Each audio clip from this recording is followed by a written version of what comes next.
Good evening to you all. Managing Director of HAYLEYS Plantations, Dr. Roshan Rajdore, Director CEOs of HAYLEYS Plantations companies, directors, corporate and estate management team members.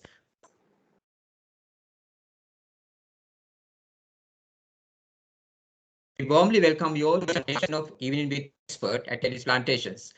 Another benchmark initiative of HAYLEYS Plantations Learning and Development Journey, the best performing plantation business sector and country's best rankers among regional plantation companies, HAYLEYS Plantation sector. The digital learning we have initiated a series of online guest speakers, and the first session we have conducted in month of March, and this is the successful third step. Today, our topic is contemporary challenges and our readiness towards successful business growth.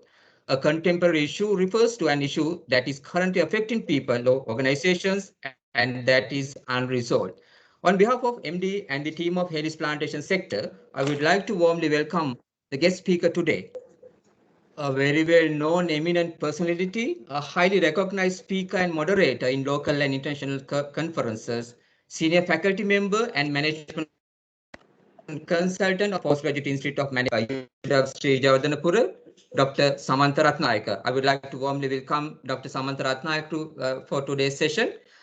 May I brief you about Dr. Rathnayake? Dr. Rathnayake counts over 20 years of management and learning solutions experience in diverse sectors, including the Food and Agriculture Organization of United Nations, UNFAO, the ICICI Bank of India, the Sri Lanka Institute of Marketing SLIM, and the Sri Lanka Foundation SLF. He serves as a faculty member, management consultant at the Postgraduate Institute of Management, PIM, University of Sri Jawadanapura since 2016. At the Sri Lanka Foundation during 2012 to 2015, he was in the Board of Study and the chairman of the Board of Examiners. He was the director of student studies of the Sri Lanka Institute of Training and Development in 2012 to 2014. At the Chartered Institute of Personal Management, CIPM of Sri Lanka, he has contributed as the co-chairman of Great HR Practices Competition. And also, Dr. Rathnayake has served as a co-chairman of the International Symposium of the Innovative Banking organized by the Bank of Ceylon, Sri Lanka in 2019-2020. At present, he serves in the following key engagements. He is the chairman and a member of a panel of judges to evaluate the Entrepreneur of the Year competition organized by the Federation of Chamber of Commerce and Industries of Sri Lanka. He is a reviewer for Sri Lanka Journal of Social Sciences of the National Science Foundation, a member of the Management Council of the Contingency Intelligence and Response Agency, which is a think tank and catalyst for an overarching disaster response mechanism in SAARC countries. And also, Dr. Rathnayake is a member of the editorial board of inaugural South Asian Journal of Marketing. And also, he is a member of the jury for the Entrepreneurship Society of Sri Lanka Institute of Marketing. And also, he is editorial board member of the Journal of HRM Practice Perspectives of the Chartered Institute of Personal Management, a governing council member, head of the technical committee of the International Regional Management Conference since 2017, and chairman of Education, Research and Business Cases Committee of the Chartered Professional Managers CPM Sri Lanka, an editorial advisory board member of biannual journal Global Management Review, a member of editorial advisory board of the Nepalese Journal of Finance and Economics. Also, he has graduated from the University of Kelaniya with a special degree in HRM, an MBA from PIM, and PhD from University of Kuala Lumpur, Malaysia. He holds Certified Professional Marketeer Asia, Practice in Marketeer Sri Lanka status, and Certified Human Resource Development Auditor from TVR LS India. Dr. Rathnayake is a regular speaker, panelist, moderator, reviewer in a number of international conferences. He is blessed with 2 daughters and 2 sons. With that introduction, may I, on behalf of our Managing Director and the entire team of HAYLEYS Plantations, I would like to invite Dr. Samantha Rathnayake, Contemporary Challenges and Our Readiness for Sustainable Business Growth by Dr. Samantha Rathnayake. Over to you, Dr. Rathnayake. Thank you.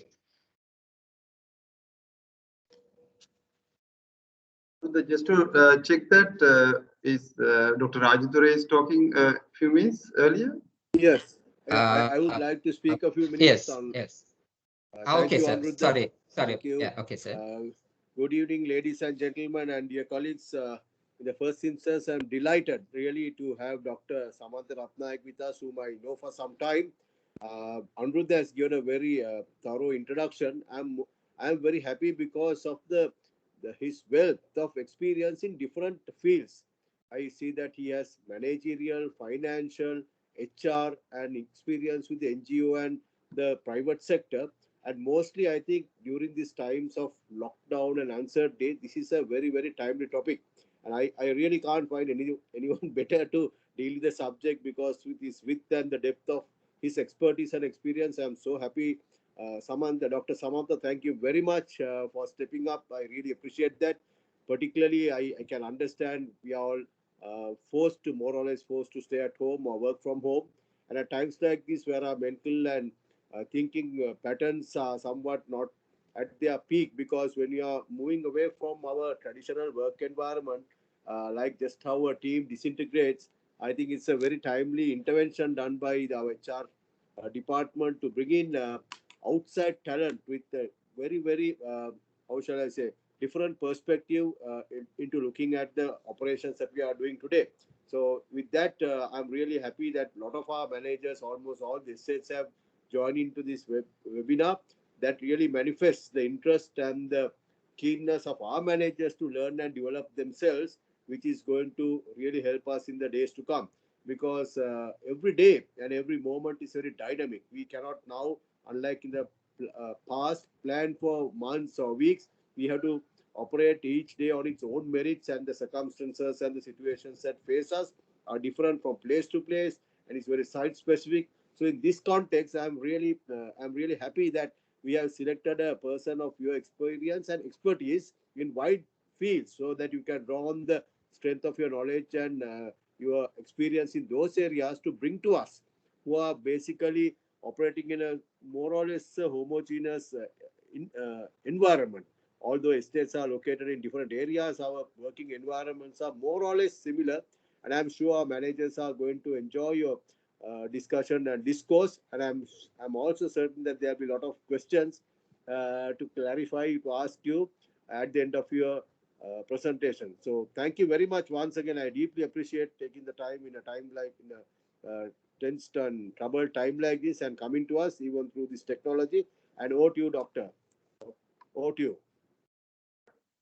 Thank you, Dr. Roshan Rajendra. Thanks, sir. Thank you very much. Yeah. And also, let me extend a big thank to Mr. Anurad Gamage for that organizing of and inviting me. This reminds me the refreshing thoughts, Dr. Rajendra, that we shared last time when you had at the one of the Chartered Institute of Professional Managers evening discussions, where you shared a couple of good thoughts. Well, so the context is clear. Let me share my presentation.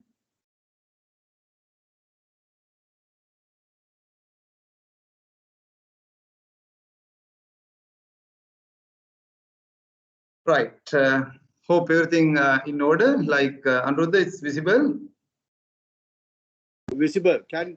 Yes, Thank you. yes, Thank visible. you. Yeah. Right. So once again, while thanking everyone, it's very exciting, and I'm pleased to meet you virtually.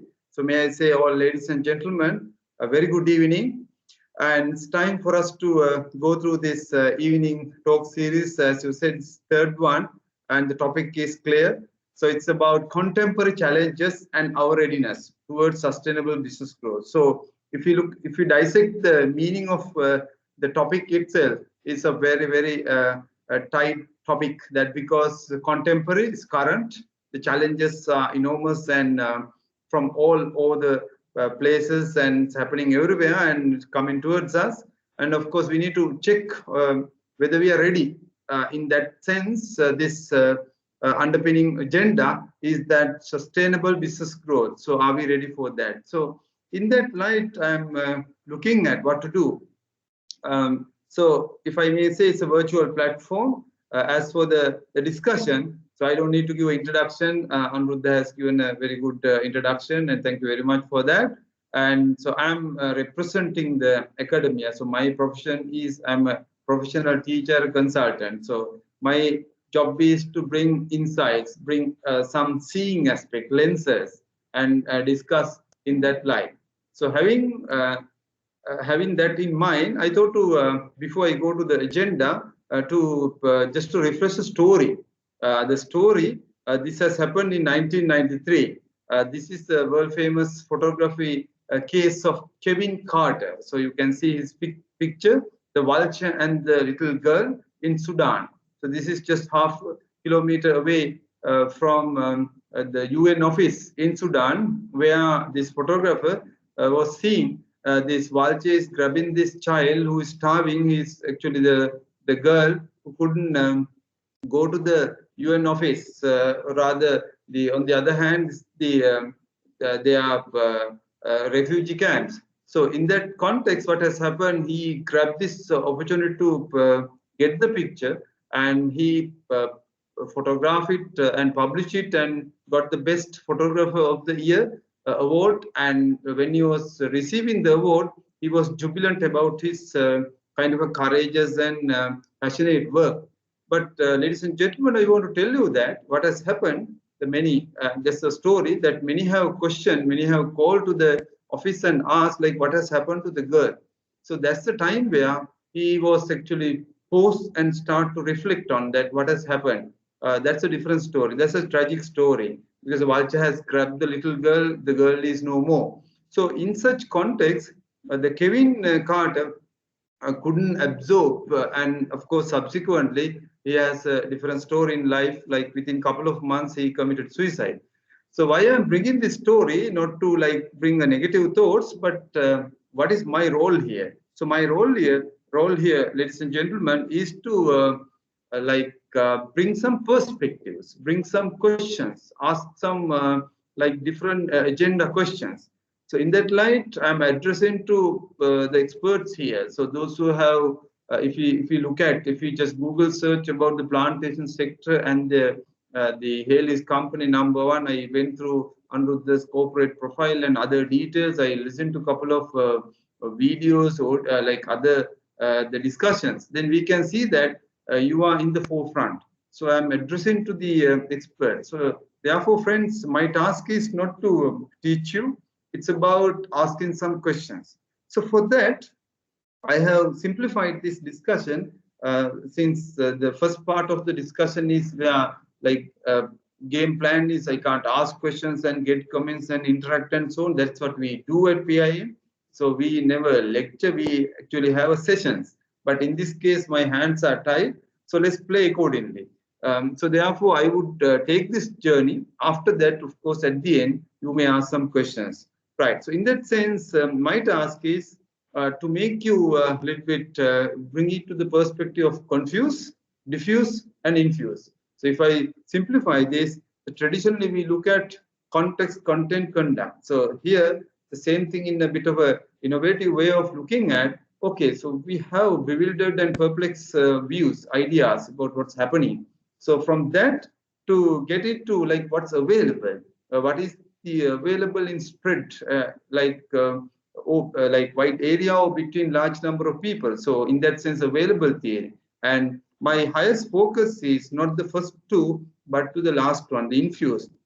That is what our contribution. So let us look at this infuse. If I can infuse a couple of ideas, and if I can do that, that is the purpose of this this session. So with that, we'll take this journey forward. So begin with confuse. So the moment you see word, we are not confused, but we have plenty of things happening to see from a confused angle. So if you start in a general way, from economic point of view, IMF, if you look at 2019, 2020, 2021, the world growth rate, you can see it's an around 3.4%, kind of a very mediocre rate. And if you look at the Asia, so among the other clusters in the world, the latest World Economic Outlook growth projections point of view, you can see that 2019, 2021. So we are in 21. The emerging and the developing Asia is having relatively higher in terms of the world. So you can see that Asia is having an edge, and Asia is having a better outlook in that light. That's the economic look. So if we go to organizations, if you look at Fortune 500 companies since 1955, so this cluttered slide would say only these 52 companies have been on the Fortune 500. If I simplify, friends, average lifespan of a Fortune 500 company has fallen from 75 years in 1950 to 15 years today. Quite like eye-opening. So it's a 75 years to 15 years. So if you look at 52% of the Fortune 500 companies, you can see that 2,000 were gone by 2020. So here the scenario is that by the 2000 it's 52%. So out of 52%, you can see that the 52% of Fortune 500 companies are gone by 2020 means there's a major challenge of our core topic, that is, are they sustaining or sustainable? So let's explore that. There's another confusion. If you look at one of the latest books, I thought to summarize this by taking this Peter Fisk. Peter Fisk is one of the contemporary architects in the management discussion. I would invite you to read that book in case like I have the book also on my table. So this is the book and Business Recoded, one of the fascinating books where it discusses about 7 business shifts to a better future. It talks about this progress, growth, creating ingenuity, ecosystem transformation, extraordinary leaders. They all are contemporary topics. So here I'm going to take one aspect as far as the Confuse is concerned, that is the mega trends. So if you look at friends, the ABCD of mega trends, if we simplify, just read out: aging world, shift from young to old. So 45% increase in the world's over 60-year-olds by 2030. So 80% of them in Asia. So if we look at B, the booming Asia, the aging world to booming Asia, shift from west to east. So Asia's new middle class worth $10 trillion by 2030, 66% of global middle. So if we look at cognitive tech, shift from automation to intelligence, 60% of all jobs will be at least 30% of automated by 2030, plus many new jobs. So if you look at living is concerned, so dense living, shift from nations to mega cities. So 45% mega cities, over 10 million, 33 of them in Asia and then in Africa. So if you look at the last one, I think that is area where you are predominantly working, eco-renewal, shift from crisis to circularity. So let's look at what is that. So demand growth by 2030, 35% more food, 40% more water, 50% more energy. So you can see all sorts of confusing signals are coming up, and the current signals are quite alarming and like mind-boggling. So one last thing under confusion, this gives you quite interesting observation. This is Alan Zeiki, one of the writers. Why I'm taking this picture, ladies and gentlemen, exactly you can see the date, March 12, 2020, just before, though it's coronavirus, the coronavirus infected, this is 2019, which hit in December, but this is March 2020. Over 7 million people have watched this speech. He's one of the writers telling that and indicating that this is not the last major outbreak we are ever going to see. And quite interestingly, the funny side of this is, while 150,000 people are saying good talk, good speech, but not to forget that 12,000 people rejected the idea or disliked the idea. The main reason is, in this speech later, if you listen to this COVID related TED talk, you would see that she is very clearly articulating how the COVID is going to get spread and so on. So people didn't believe that. So these confused ideas are not taking notice by many. One of the reasons is that is not hitting us, that is not closer to us. But anyway, now we are realizing it in big times. So with that, friends, may I move to my second area? the moment we look at from this larger, confused, the blurred psyche to, if we come to the diffuse, if you look at a couple of available theories, available knowledge, I'm sure invariably we can find that. So in that light, in next few minutes, I will quickly take you through what is the general advice, what is the available knowledge. Do we need to like reinvent the wheel? So that's the area. So that's why I call this spread over wide area or between large number of people. We are people are concerned, they're talking with the professionals or not, particularly in the corporate sector at conferences. We used to talk, like, let's see what are they. Let me start with what Steve Jobs has said. If you can't connect the dots looking forward, you can only connect them looking backward. So you have to trust that the dots will somehow connect in your future. So here the points, the conundrum puzzle comes. So we need to look forward, but at the same time, we need to look backward. So one of the saying says that if you are looking for forward, future, look backward, then easy to connect the dots in the future. Let's explore that. But the Peter Drucker, father of management, modern management, he says the greatest danger in times of a turbulence, particularly like this, is not the turbulence. It is to act with yesterday's logic. So is that working here? So that's what the Drucker's view.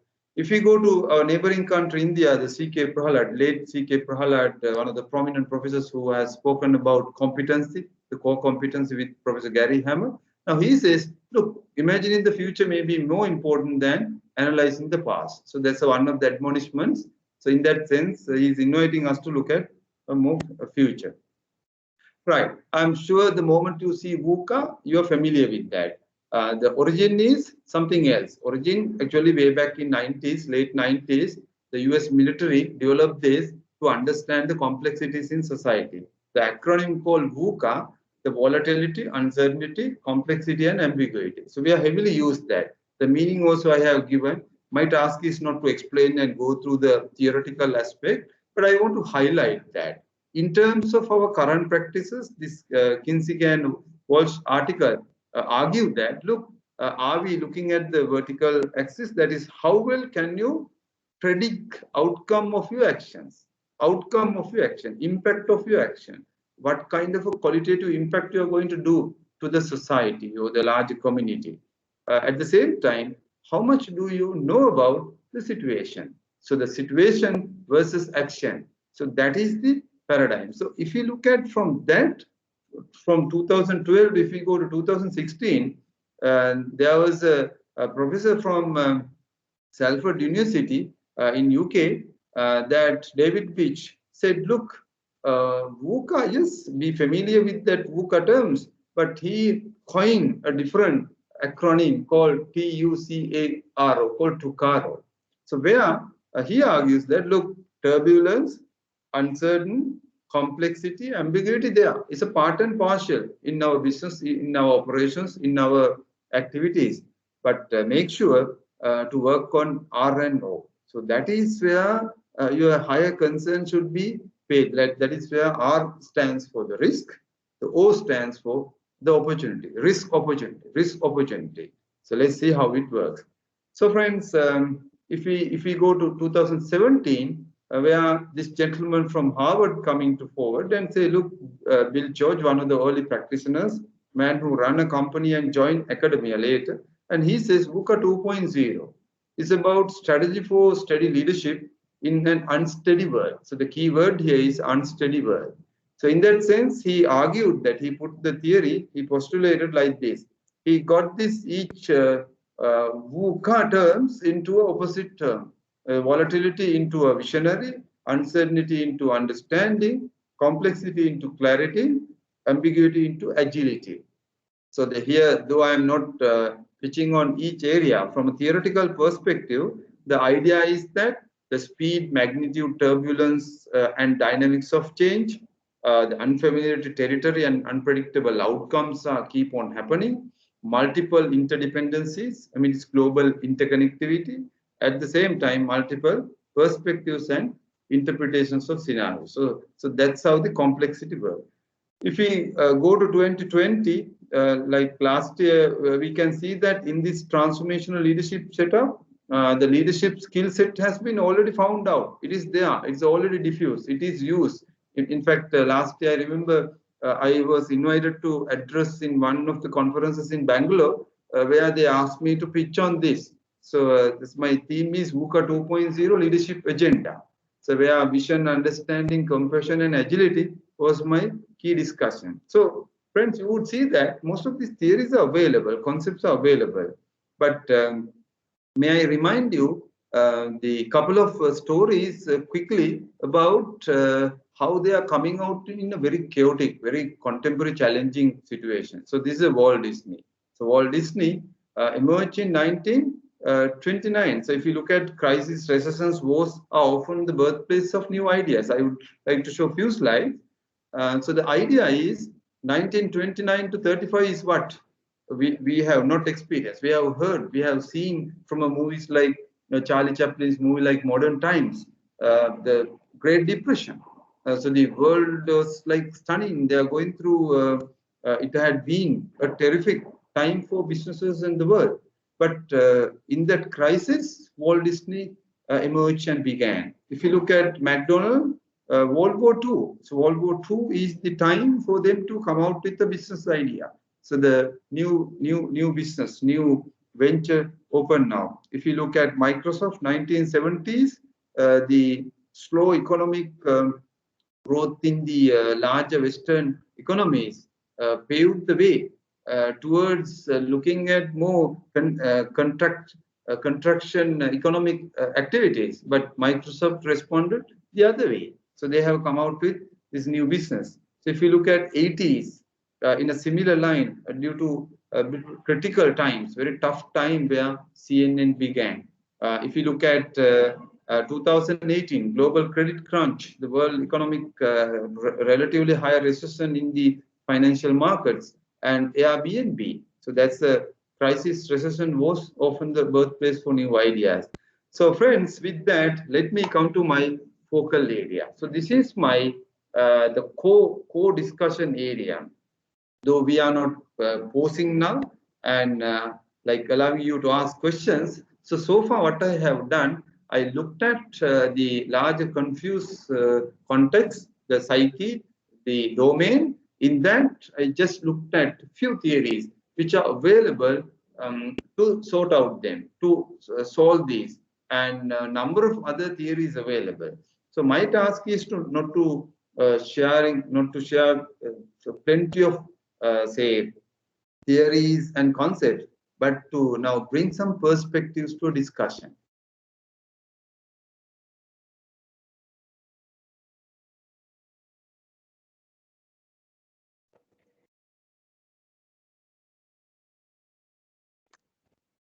You're muted, Samantha. You're muted. You're on mute.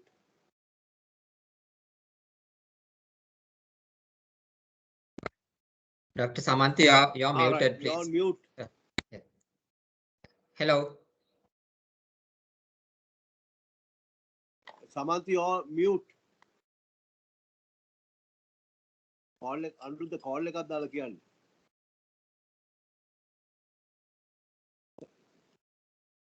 That's mute. right. Okay, I'll do that.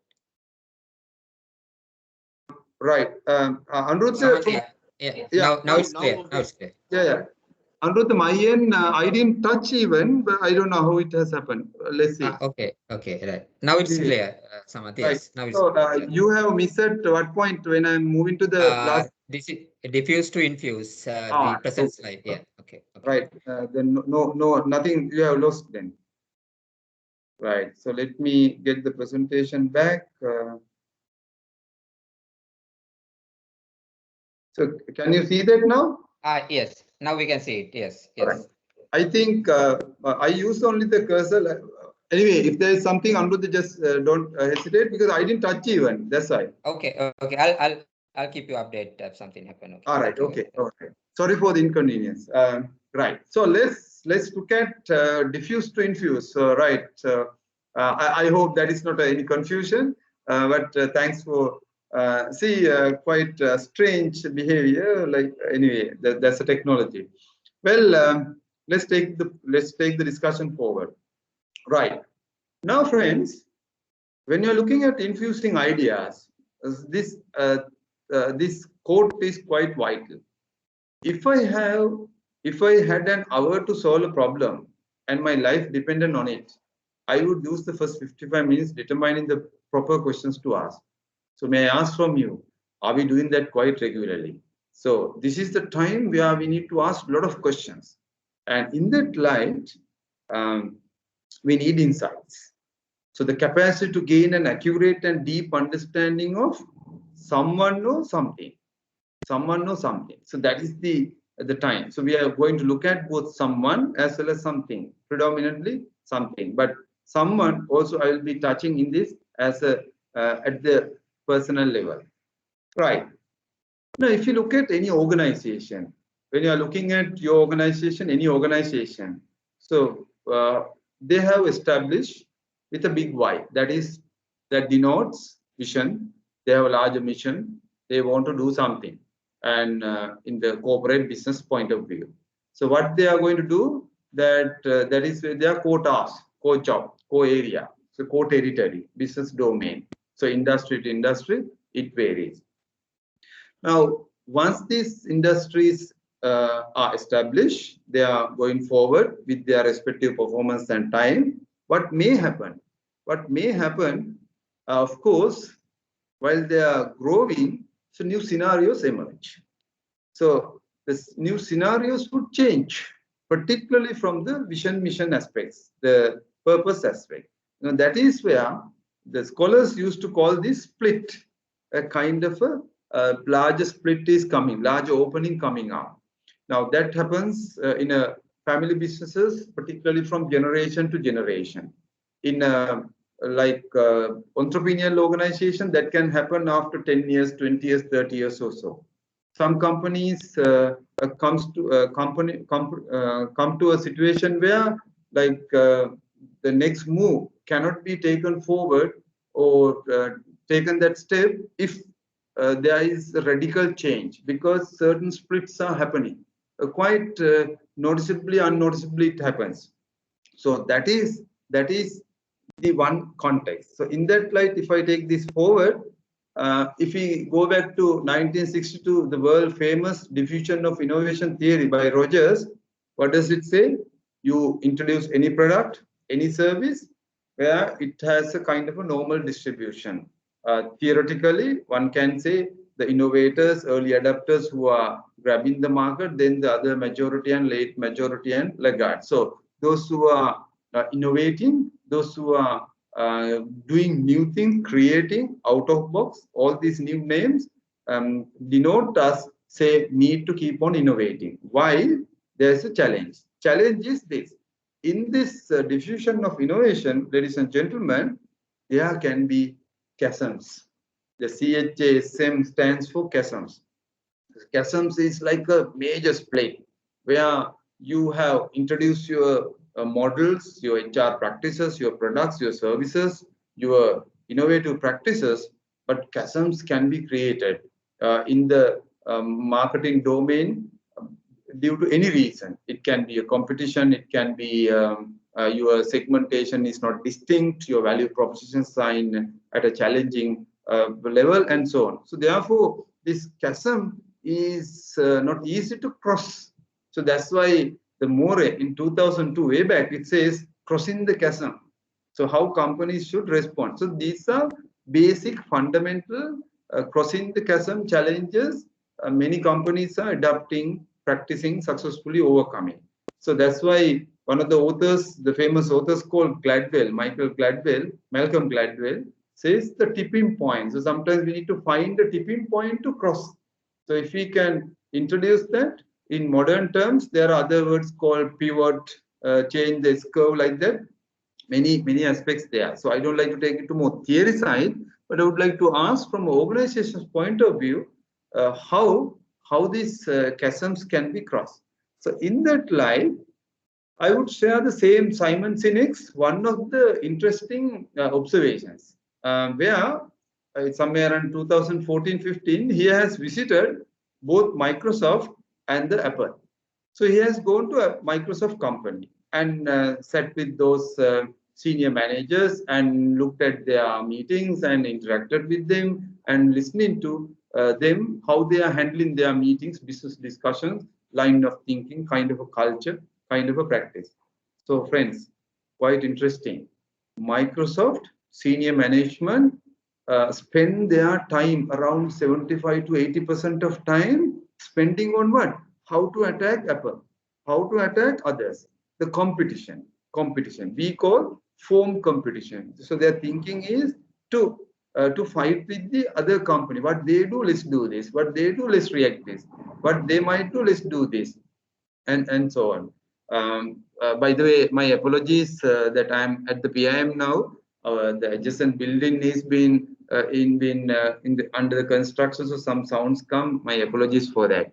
So coming back, friends, Simon Sinek went to Apple and looked at how the Apple senior management members are behaving, and so quite strange.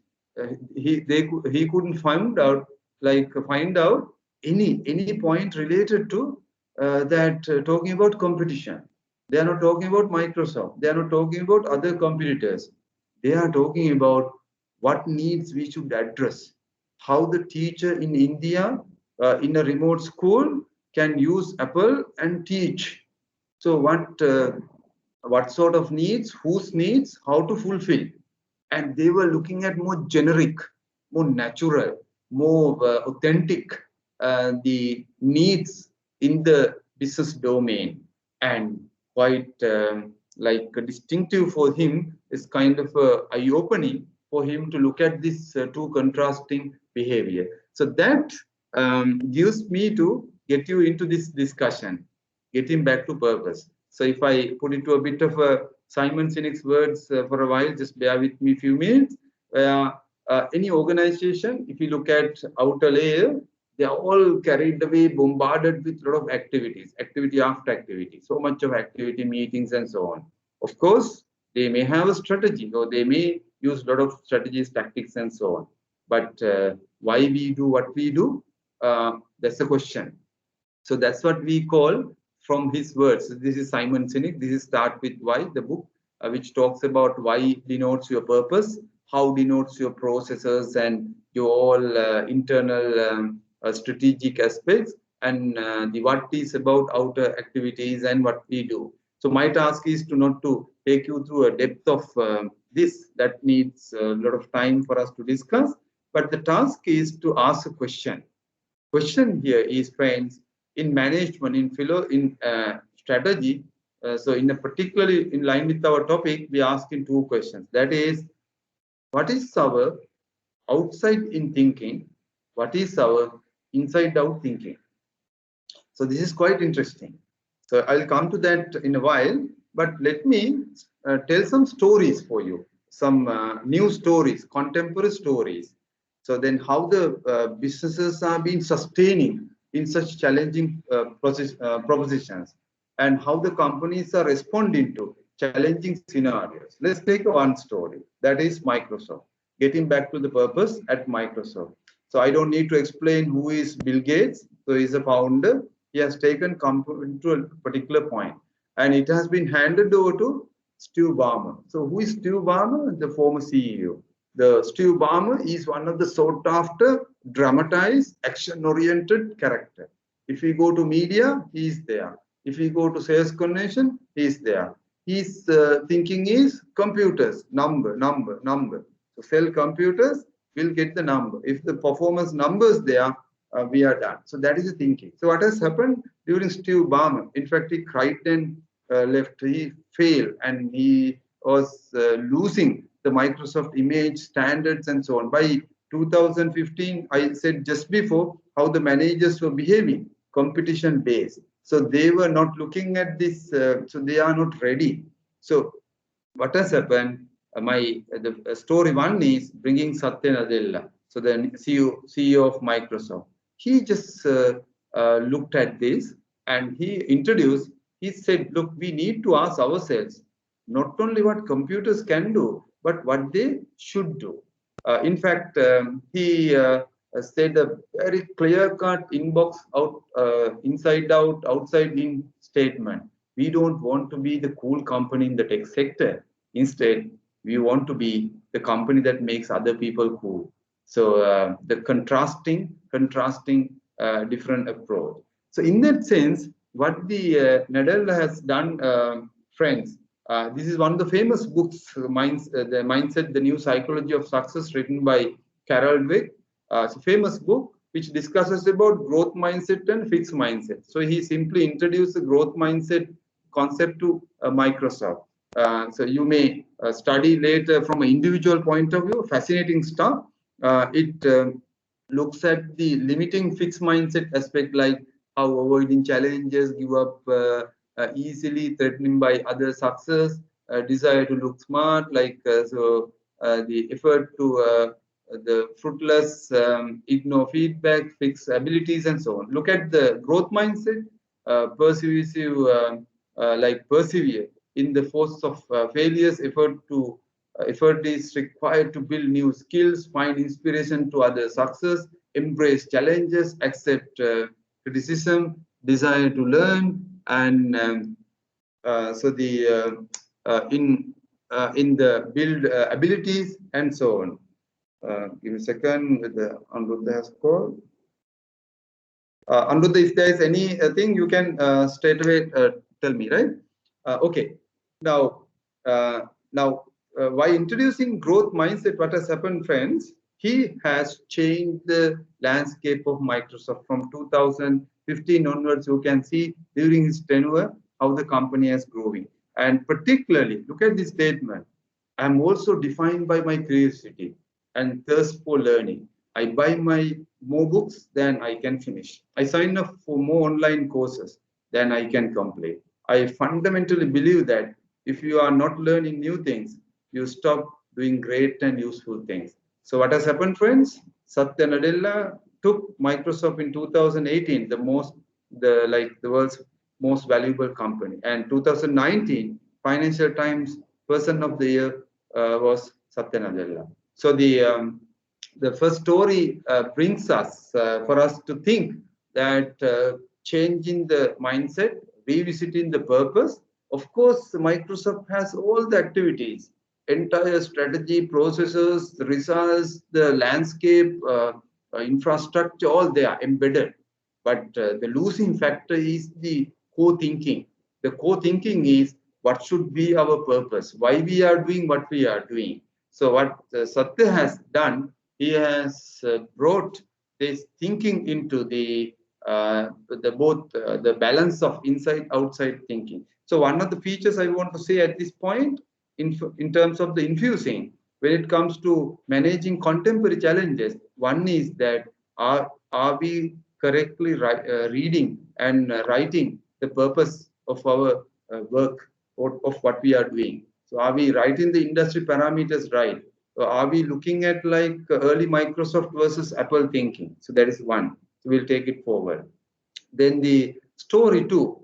This is another famous story. That is the rise and fall of Nokia. So this case study, if you are interested, you can read this Kosonen 2008, the dynamics of strategic agility. This is a fascinating case study to read, where the Finland company, 1865 World Pulp, it's a paper company. 1871 is a share company.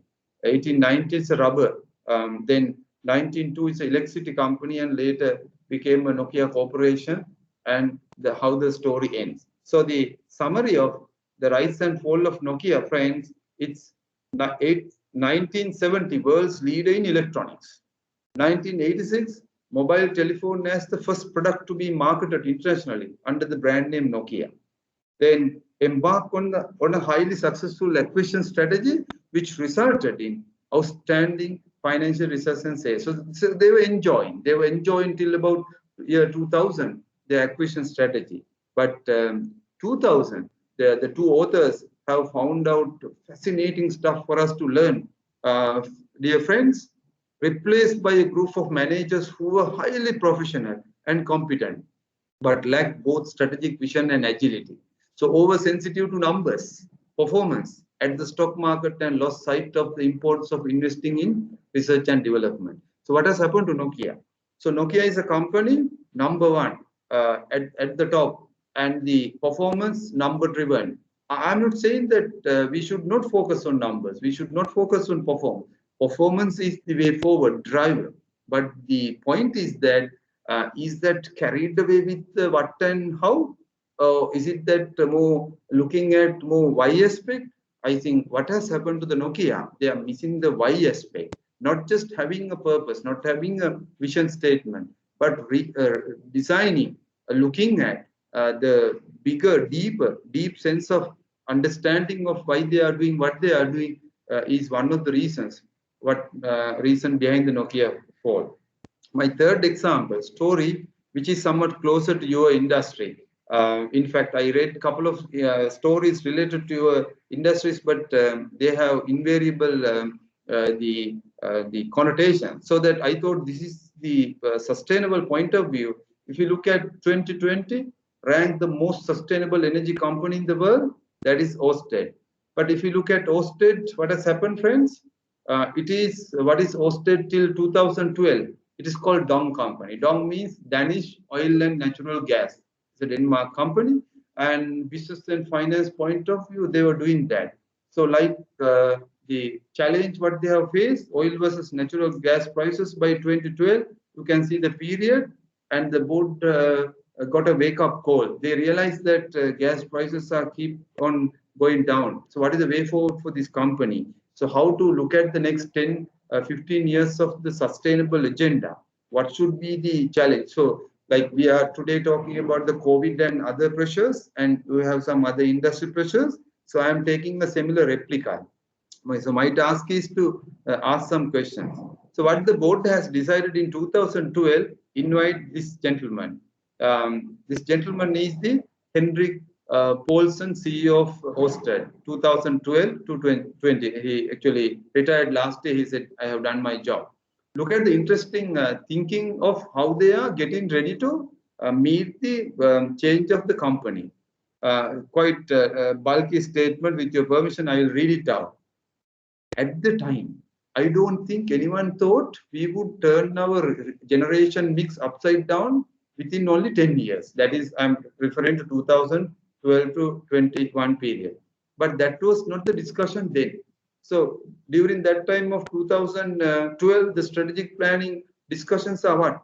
Instead, we discuss what our future growth areas should be. Let me highlight and show that. So they are saying that areas where we had critical mass, where we had the right competencies, where we could differentiate ourselves. So those are the key discussion points in the boardroom, in the management discussions. So they were looking at, but I want to tell you, friends, Ørsted Danish energy business has transformed itself from black to green in a decade, and how is now the world's most sustainable company. So they were looking at what? Areas where we had critical mass, where we had right competencies, and where we could differentiate ourselves. Those are the things they were discussing. So isn't that familiar to us also?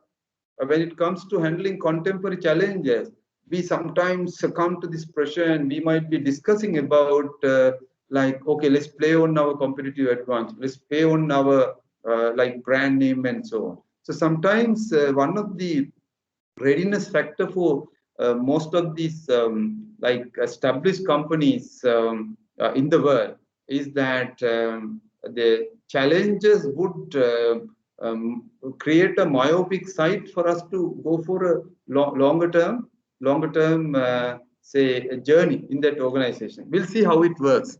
So in that, I need to ask a bit of a theoretical strategic question. This outside in, inside out, easy to say, but what is your approach? What is our thinking? So the thinking is not so easy. So this requires more time. I just show only a slide how it can be done in a theoretical, in a practical, in a business point of view. Friends, if we look at transformation point of view, so outside in refers to a couple of criteria like customers, insight, experience, engagement, delivery. So we need to ask a question like, who do we want to serve, why and how? Insight, what do they really want? What matters most? Experience, how to develop solutions to deliver the benefits. Engagement, why they will be attracted to the proposition. Delivery, how to deliver it in a distinctive, profitable way. So these are the typical questions we are going to regularly get outside in. With that, how we are going to create inside-out organizations, inside-out propositions to change the landscape of the navigation of the industries. So we are people, what we do, what we motivated by.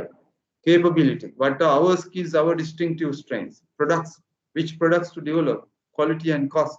Processes, so how to deliver it in a fast and efficient way. So sales, how many can we sell to ensure our profitability? So you can see that striking balance of these two plays the role of taking a company towards next level. So in that light, I thought to share a few thoughts, dear ladies and gentlemen, at an individual level, how this infusion is working within us. You as a member in this organization, in this contemporary lineup, what is your contribution?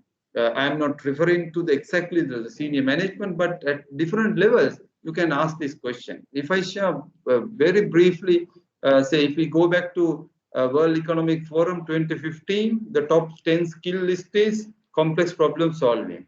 2020, complex problem solving. And if we go to 2022 list, so you can see that the growing and the decline. If you look at the growing side, it's mainly the analytical, active learning, creativity, technology. I think from a company point of view, Dr. Rajadure and HR team, the Anuruddha, are like doing a wonderful job of bringing these infused ideas. So that's, I see a positive thing in this case. So let's take it that forward. So if you look at 2025 list, the mainly we are talking about problem solving, self-management, working with people, technology use and development. So that is not my question. This is what I want to highlight.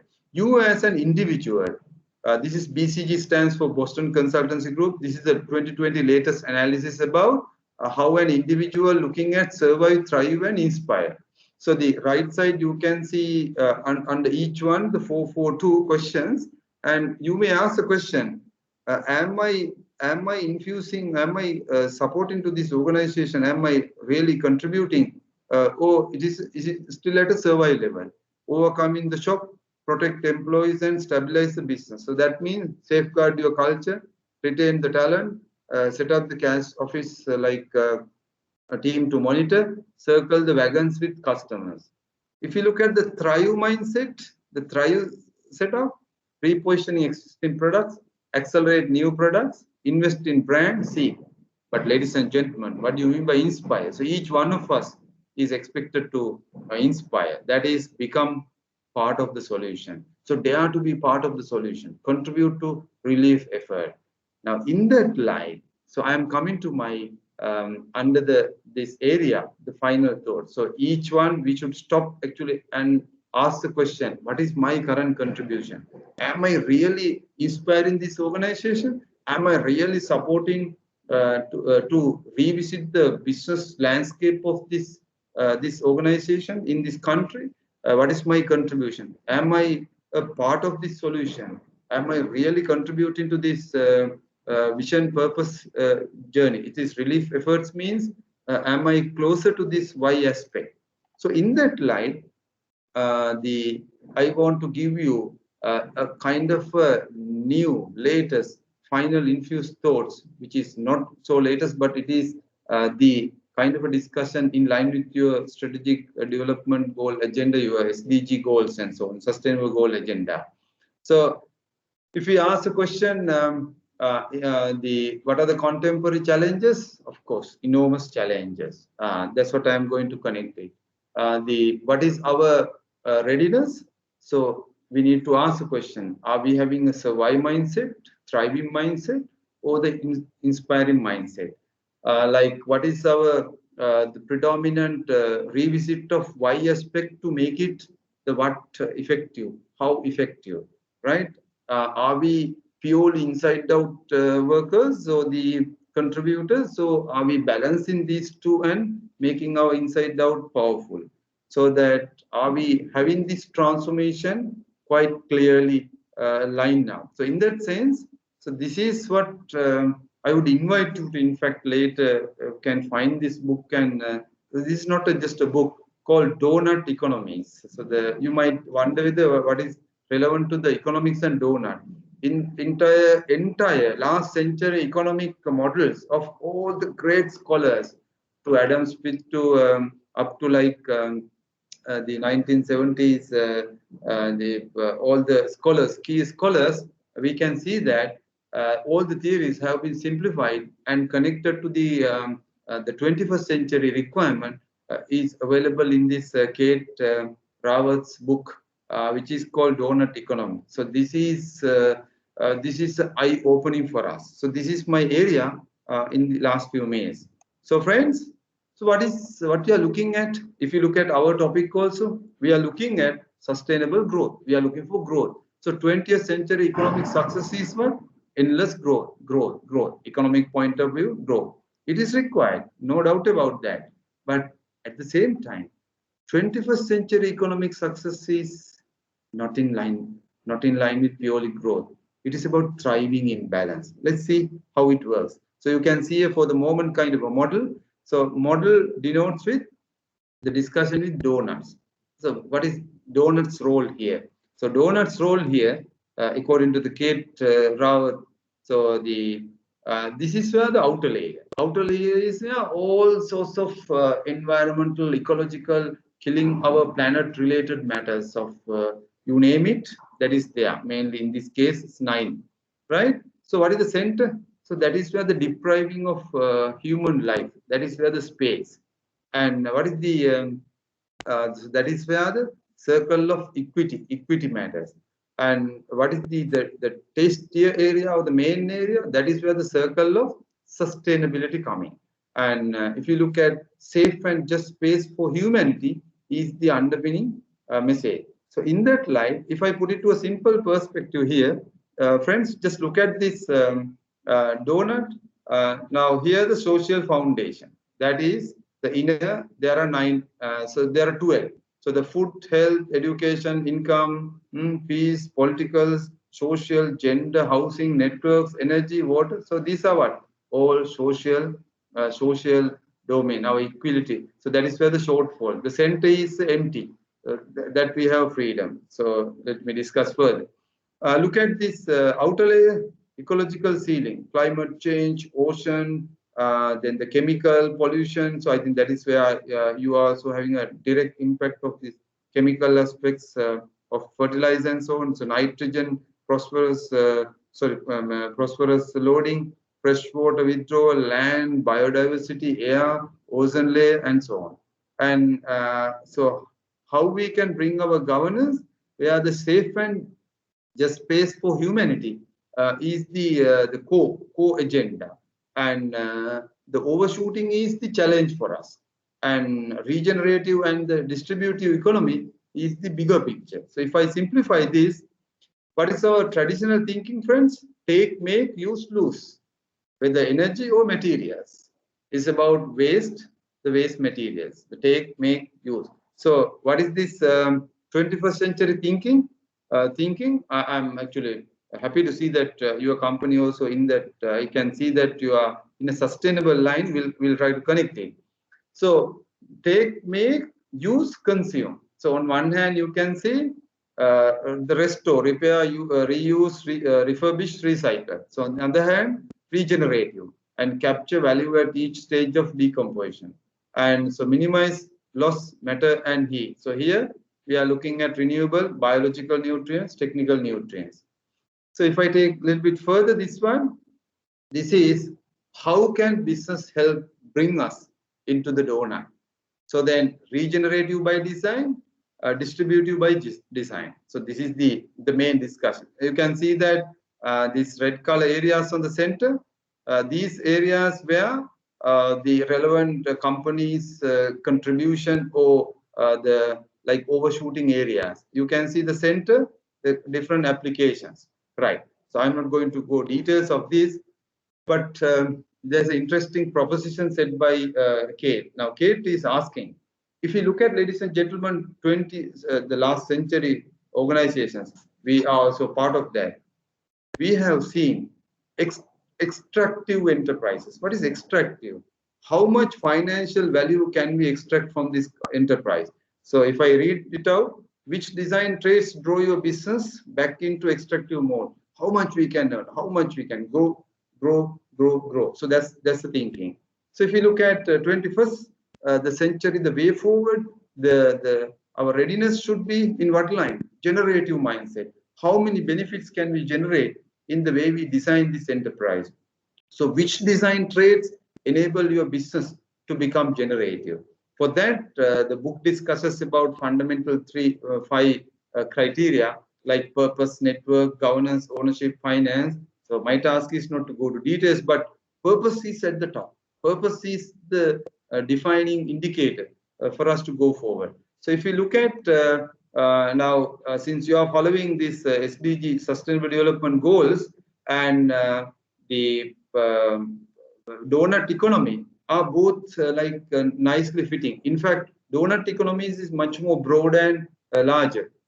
And in terms of the Amsterdam, the country, so I can tell you that Amsterdam is a country which has adopted this donut into an entire city development. Now the entire city is based on this, and Croatia has started, and I saw that now the other African country also coming on board. So it can be applied to business, it can be applied to many areas, and there are so much of mapping available. My task is not to like show one by one, but you may go and check how the SDG goals are like nicely connecting with this inner layer of social and the outer layer of the shooting limits. So within those, how we can create our business. So they are going to remind you how the OECD stands for Organization for Economic Cooperation and Development, which is an intergovernmental economic organization with 37 members. Friends, if you look at their 1960 goal, if you read carefully, achieve the highest sustainable rate of growth and employment and a rising standard of living in member countries. That is their 1960. So what they are saying in 2020, so they are saying create regenerative and distributive economies that enable humanity to thrive, whether or not they grow. So our readiness is to now looking at this new models and domains and getting revisited, which is not easy. But we need to redefine. We need to get it back to the our purpose domain and define that in a more different way. So with that, like of course the challenge for you, like established company. So I'm an outsider. I'm talking to all these experts. So you might be thinking that can we do something? Of course, there's a past, there's a future. So there is an area where you can start. There's an area where you can like look at. In that light, may I say, if I ask from you, I actually visited your company websites and listened to a couple of them. I can see that you are a glorified company. Number one, you have plenty of, say, a lot of colleagues and so on. And you are trying to do a lot of practices. I want to ask a question. Do you have a bolt-on practice or a built-in story? So the bolt-on means there are two types of practices we can see in companies. Some are like having practices because of the challenges happening there, we have to have them. Like if those, the ISO, if we don't have, there is no way. If that 5S, no way. If that accolade is not with us, no way. So that's a kind of bolt-on. But built-in is where it's a generic, natural, it's authentic, where we are creating the industry parameters. We are writing, so we are driving, so we are looking at others to follow, and so it's an approach then we are expecting not only COVID, not only this fertilizer ban or the pay hikes on the other challenges, the political changes and new unorthodox, unacceptable government policies may come into place, but still how the successful companies are running, they have a built-in story. So if I may ask, what is your compelling story for next 10 years? So we need to find that story. I think that finding story is your readiness. So if you are ready to write that story, and that is the way forward. So within that, I want to tell you now, in the tea industry, you might be I can tell openly, it's one of the concepts which I not included here, creating shared value. So last year, before 2020, led by another tea company in Sri Lanka, where we got down the 54 countries to Sri Lanka and discussed this creating shared value story of rewriting of the industry parameters of product services, supply chain, and the employees and the community, forward, backward, together. So in that light, redesigning the industry parameters to look at in a different manner, not just a bolt-on practice. So that is the area probably we can ask more questions in that. And so friends, confuse, diffuse to infuse. That's the expectation for me. While thanking, I want to tell you that this Albert Camus, one of the French philosophers, said, "Those who lack the courage will always find a philosophy to justify it." As well as the Harvard used to say, "Behold the turtle, he only makes progress when he sticks his neck out." Thank you very much. So let's take a couple of questions. So may I, with your permission, may I close the presentation?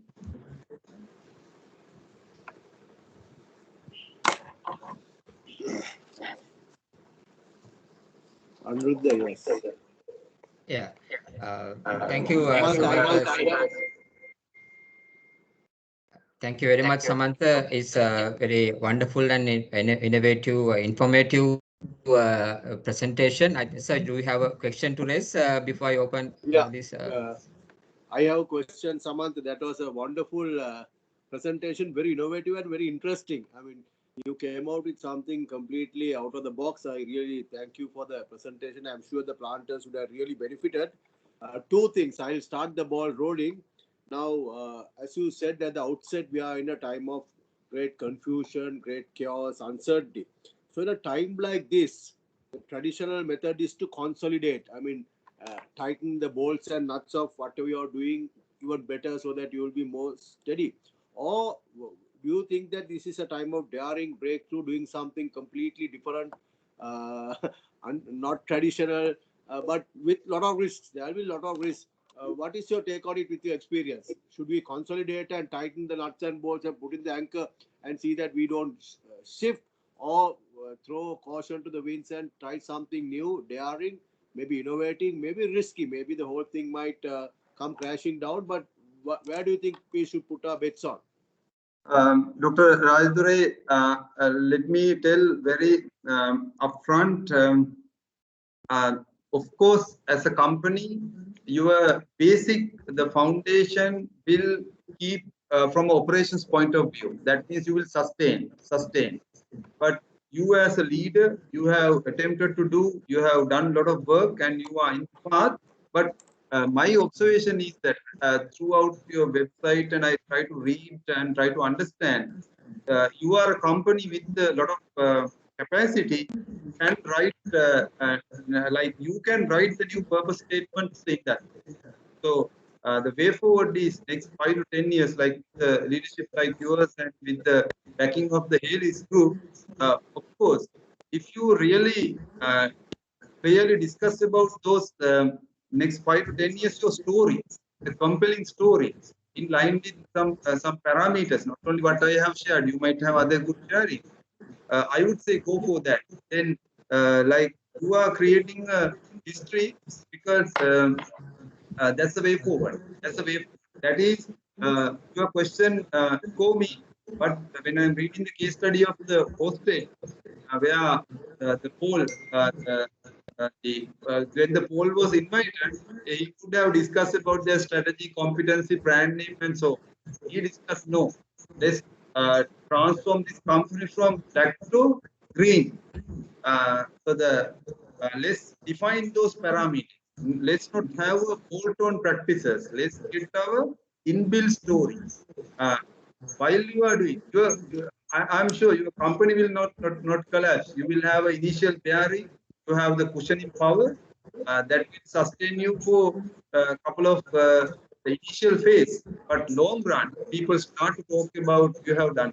That's my gut feeling. Thank you, Samantha. That's very useful because a lot of our managers are listening. I think just to give this comment, you asked the question whether our sector, HAYLEYS sector, has a bolt-on practice. I don't know whether I'm right in saying my managers will have to agree or disagree. In my mind, I believe our bolt-on practice is the total systems management. We look at the total systems, performance to HR, and we are very systematic in our approach in terms of numbers, data analytics. Very good. So as from arising from this, we were talking about it, we discuss about it the whole time.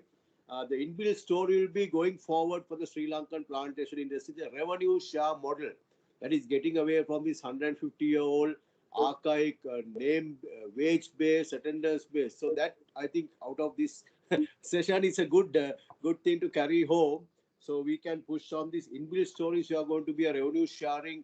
Then we can create wealth and equity for our employees at all levels, including the managers, the staff, and our bolt-on practice can be our total systems management philosophy, which has brought us so far. So thank you very much for the illumination. Just before I go off the screen, you talked about two good books, Simon Sinek's. I have the book Start With Why and Dr. Carol Dweck's book also. So anybody in our group who wants to read it or take a photocopy, I'm just offering it. They can borrow it from me. So thank you. It was an excellent, it's very a learning experience for me, to be honest. Very good. Thank you. Thank you. Thank you very much. Thank you.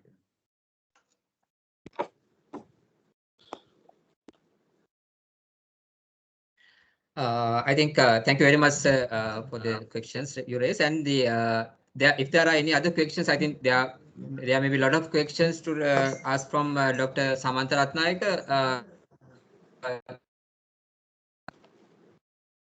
This is open for you all.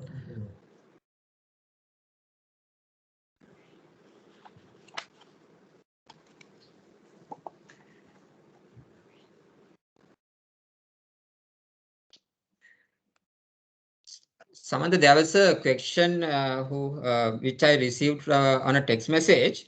I think one of our manager, one of our team member has asked the man-made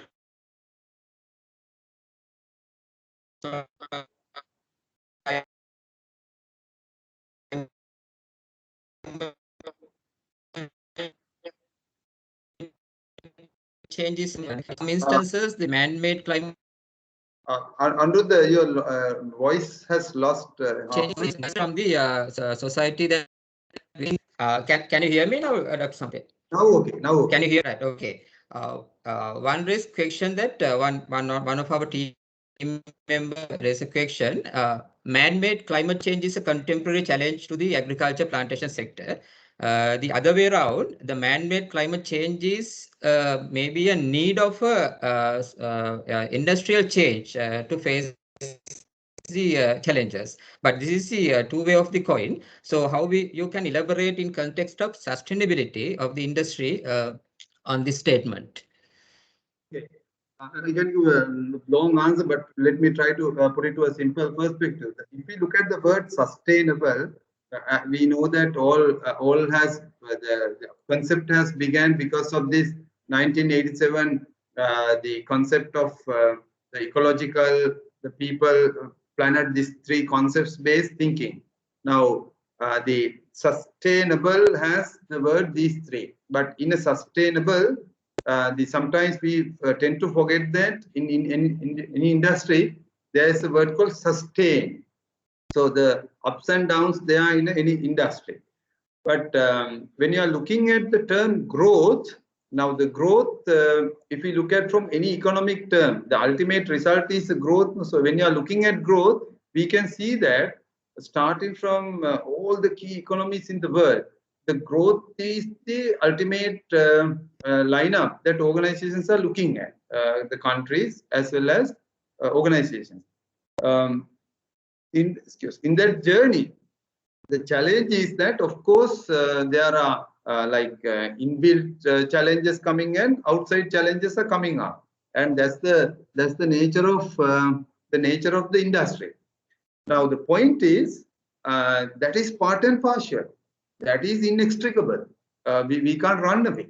So the nature of the complexity would vary. But in terms of any volatility come in multiple form, so that people or the organizations which has clearly lined up the larger purpose-driven destination, in that, so these can be easily settled down.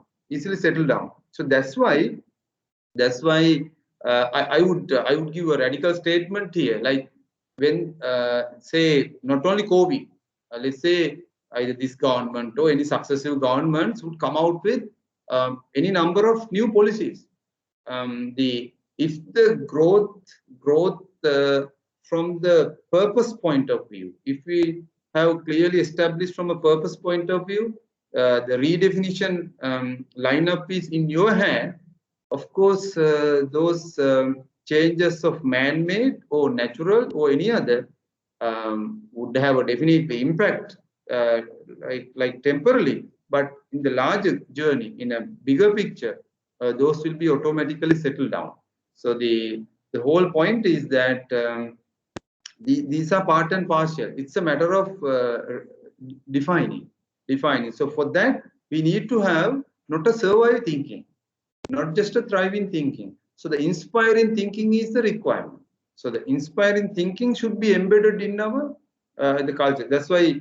So I am actually pleased to see Dr. Rajadure is leading from the front and getting this thinking line.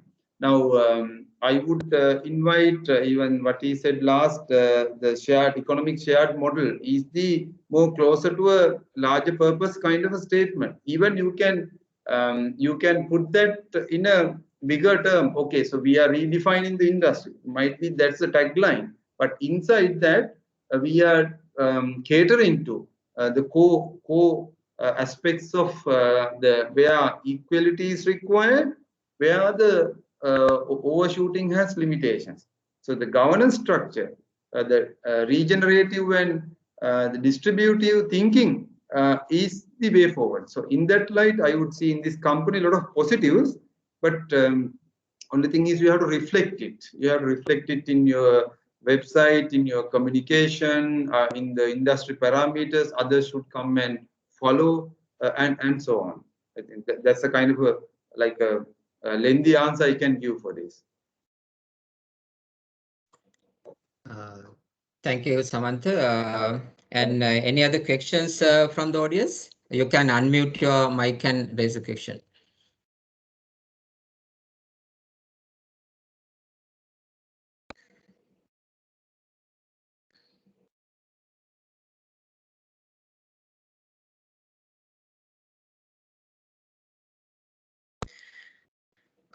Okay.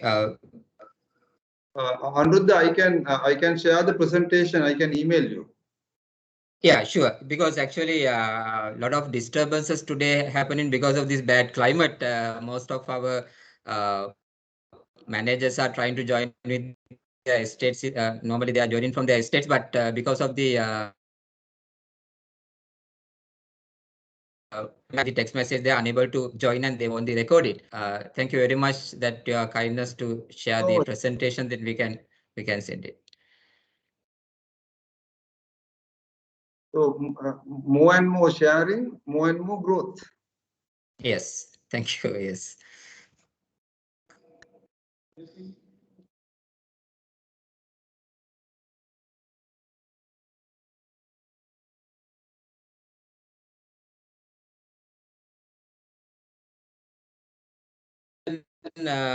I received some answer that in your presentation you mentioned that Over the years, one of the main skill prioritized is the complex problem solving. So, why this emerging for years and years?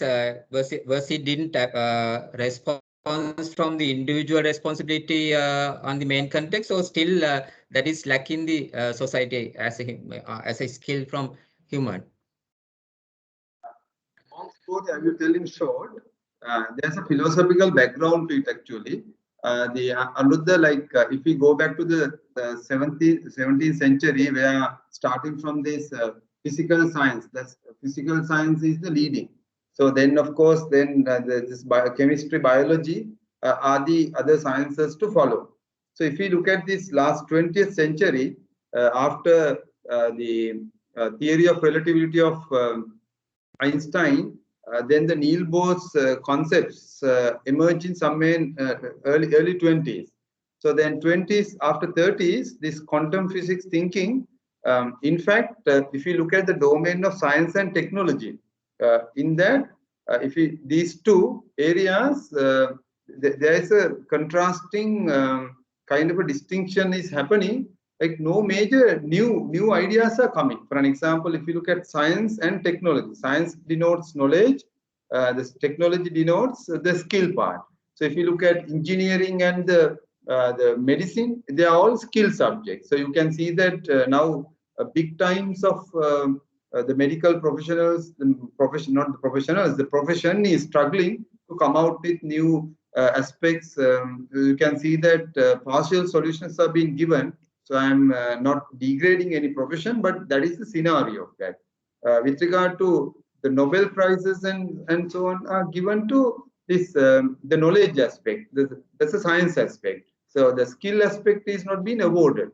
So the why I am telling this background, if you look at say 30s, 40s onwards, after World War II, particularly 50s, 60s onwards, you can see the world is evolving with so much of large social issues like post-war scenarios, the scientific thinking to the humanistic system thinking of 60s, 70s, more Japanese management thinking, the 80s, more excellence, strategic ideas, 90s, talking about competency, business process reengineering, strategic HRM, this tacit explicit knowledge. So if you look at year 2000 onwards, the teamwork, 10 onwards, talking about this power of teams, dysfunctional teams, and so on. So if you're looking at all these, the domain to domain, there are a lot of organizational issues. They are like in unprecedented manner. So because of these challenges, you can see that in any organization at a strategic level, business level, operational level, there are multiple problems to tackle. So the problem solving in that context is coming in big times. So what has happened? The World Economic Forum has done some surveys and see, along with this particularly changes happening in 2010 onwards, what should be the way forward? What should be the competency list one should target, cater? In that light, they have realized, look, this complex problem solving is at the top. Of course, other thinking is required, negotiations, creativity, innovative thinking, all required, but complex problem solving. So you can see that that is more evolved into 20th list also, 22nd list also, and 25th one also you would see it's about problem solving. Then the leadership aspect is one area, self-management is another area, and the technology and development is another area. So that is 2025 list.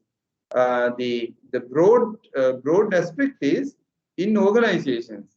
What we want, not the problem seekers, but the solution creators. That's why the more part of solution, part of this redefinition, part of looking of the other solutions, the concepts are coming up in a big time. So that's why the horizon. So therefore, the managers at different level, it can be a senior to a down the line.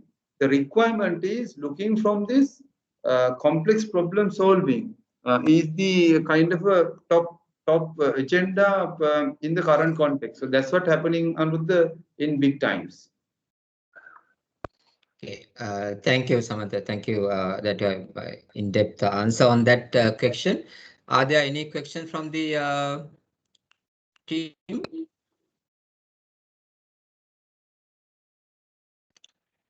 Okay.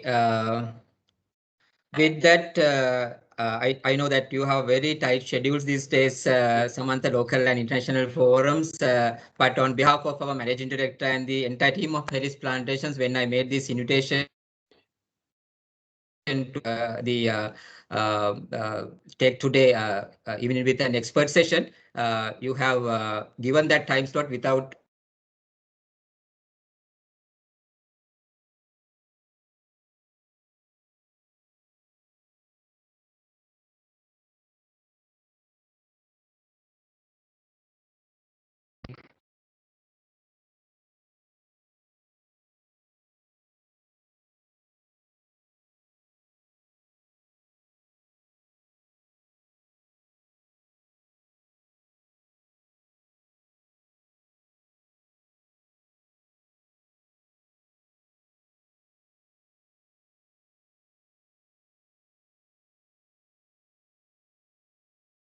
he's the leader behind our learning. And hope that we will meet again with another informative and interactive session, most probably physically once this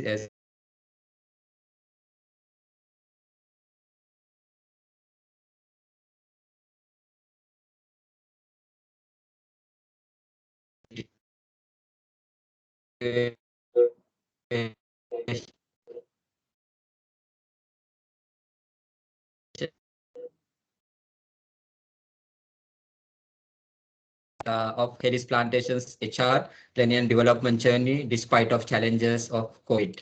Thank you very much. And thank you very much, our Managing Director, Dr. Thank you very much, sir, and all the team. Have a wonderful evening. Stay safe. Thank you. Thank you very much. Thank you. Thank you, sir. Thank you. Thank you. Thank you. Thank you, Anuruddha. Thank you very much.